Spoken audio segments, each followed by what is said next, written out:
Ikaw ba? Ikaw ba ay nakaranas ng ganitong pangyayari?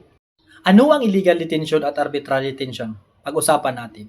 Ang illegal detention, ito ay nagaganap kapag ang isang tao ay kinulong o pinigil ng labag sa batas. Ang pagkulong ay walang legal na batayan o may paglabag sa mga karapatan ng tao. Karaniwan itong ginagawa ng isang pribadong individual o grupo. Halimbawa, isang tao ang ikinulong ng mga kriminal para humingi ng ransom sa pamilya ng biktima. Walang otorisasyon mula sa batas o otoridad ang pag-aresto o pagkulong.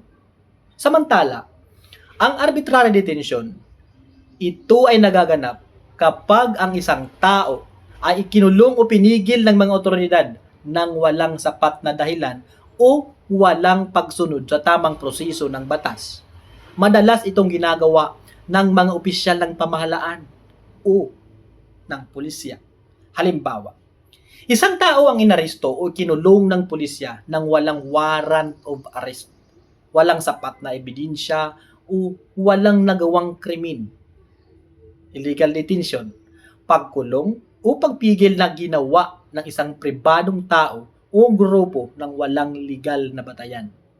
Arbitrary detention, pagkulong, pagpigil na ginawa ng otoridad nang walang sapat na dahilan o pagsunod sa tamang proseso ng batas.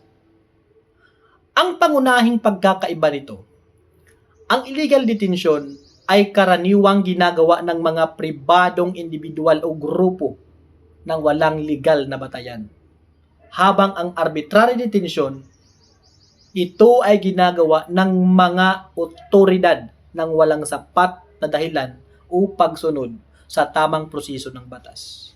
Okay?